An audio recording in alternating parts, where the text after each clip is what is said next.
سامعین، آج کی اس ویڈیو میں ہم آپ کے سامنے نصف شعبان کی رات یعنی شب برات کے بارے میں بات کریں گے۔ اس رات کی کیا فضیلت ہے اور اس رات میں عبادت کرنے کا کیا حکم ہے۔ اس رات کے مختلف نام علماء نے رکھے ہیں: شب برات، شب رحمت، شب مغفرت، شب برکت، لیکن حدیث پاک میں اس کا یہ کوئی نام نہیں آیا ہے۔ حدیث میں اس کا نام لیلۃ النصف من شعبان یعنی آدھے شعبان والی رات آیا ہے۔ حدیث میں صرف یہی نام موجود ہے کہ آدھے شعبان والی رات۔ اس کے مختلف نام علماء نے رکھے ہیں۔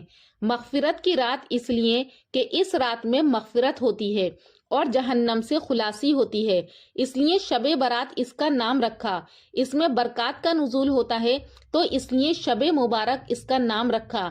اس میں اللہ کی رحمت کا نزول ہوتا ہے تو اس لیے شب رحمت اس کا نام رکھا۔ لیکن لیلۃ النصف من شعبان اس کا نام حدیث پاک میں آتا ہے۔ شب برات کو لے کر امت میں دو طبقے ہیں۔ ایک طبقہ وہ ہے جو کہ اس رات کا سرے سے انکار کرتا ہے اور دوسرا طبقہ وہ ہے جو کہ اس رات میں بہت زیادہ بدعت کرتے ہیں۔ تو ہمیں اس بات میں اعتدال اختیار کرنا ہے۔ وہ کیا ہے تو آئیے میں آپ کو بتاتی ہوں۔ اس رات کی فضیلت کو 10 صحابہ نے بیان کیا ہے، جس میں حضرت ابو بکر صدیق رضی اللہ تعالی عنہ اور حضرت عائشہ رضی اللہ تعالی عنہا بھی موجود ہیں، اور یہ سب ضعیف حدیثیں ہیں، اور ضعیف حدیث سے کوئی حکم ثابت نہیں ہوتا ہے۔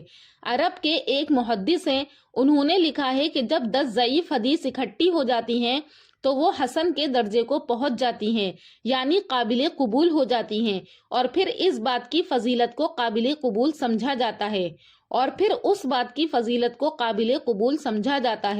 تو اس طرح سے سمجھا جائے گا کہ 10 ضعیف حدیثوں کا مل کر کسی ایک بات کے لیے بولنا اس چیز میں قوت پیدا کر دیتا ہے، یعنی یہ رات اپنے اندر کچھ عبادت اور فضیلت لیے ہوئے ہے۔ اور اس رات کی فضیلت کے بارے میں جو حدیث ہے کہ حضرت عائشہ فرماتی ہیں کہ 15 شعبان کی رات کو جب میں اٹھی تو میں نے دیکھا کہ حضور صلی اللہ علیہ وسلم بستر پر نہیں ہیں، تو میں ان کو ڈھونڈنے کے لیے نکلی تو میں نے دیکھا کہ آپ صلی اللہ علیہ وسلم جنت البقیع میں موجود ہیں۔ جب آپ صلی اللہ علیہ وسلم نے حضرت عائشہ کو دیکھا تو کہا کہ اے عائشہ، تم کیا سمجھتی ہو کہ اللہ اور اس کا رسول تمہارے ساتھ خیانت کرے گا؟ کیونکہ حضرت عائشہ یہ سمجھی کہ حضور صلی اللہ علیہ وسلم کہیں اور چلے گئے۔ تو آپ صلی اللہ علیہ وسلم نے فرمایا کہ اے عائشہ، میں تو بقیع والوں کے لیے دعا کرنے آیا تھا۔ پھر آپ صلی اللہ علیہ وسلم نے فرمایا کہ اے عائشہ، آج کی رات وہ رات ہے جس میں اللہ تبارک و تعالی بنو کلب کی بھیڑ بکریوں کے برابر جتنے ان کے جسم پر بال ہیں، ان کے بالوں کی تعداد کے برابر اللہ تبارک و تعالی آج کی رات میں اپنے بندوں کی مغفرت فرماتا ہے اور جہنم سے اپنے بندوں کو آزاد کرتا ہے۔ انہی باتوں کی وجہ سے علماء نے اس رات کا نام شب مغفرت، شب رحمت، شب برات رکھا ہے، لیکن میرے نبی کی زبان سے اس رات کا نام شب برات یا شب مغفرت، شب رحمت نہیں نکلا، بلکہ 15 شعبان کی رات ہی احادیث میں اس کا نام آیا ہے۔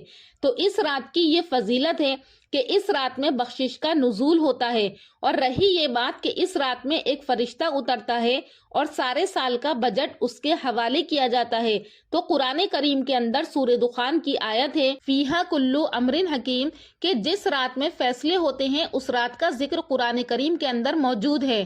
اور اس آیت سے پہلے اللہ تبارک و تعالیٰ نے قرآن کا ذکر فرمایا ہے کہ ہم نے اس کو لیلۃ المبارکہ میں نازل کیا ہے، انا انزلناہ فی لیلۃ المبارکہ، جو کہ شب برات کی نفی کرتی ہے۔ قرآن کریم شب قدر کی راتوں میں نازل ہوا ہے، نہ کہ شب برات میں۔ تو اس سے معلوم ہوتا ہے کہ قرآن شب قدر کی راتوں میں نازل کیا گیا، اور پھر اسی رات میں اللہ تبارک و تعالی ہر چیز کے فیصلے فرماتا ہے۔ تو واضح ہو گیا کہ اگر کسی چیز کا اعلان ہوتا ہے تو وہ شب برات کی رات میں نہیں بلکہ شب قدر کی راتوں میں ہوتا ہے۔ اور رہی عبادت کی بات، تو حضور صلی اللہ علیہ وسلم نے شب برات کی کوئی خاص عبادت نہیں بتائی۔ حضور صلی اللہ علیہ وسلم تہجد کے نوافل پڑھتے تھے، اور رہے وہ نوافل جو ہم پڑھتے ہیں کہ پہلی رکعت میں یہ پڑھو، دوسری رکعت میں یہ پڑھو، تو ان نوافل کے بارے میں حضور صلی اللہ علیہ وسلم کا کوئی فرمان نہیں ہے۔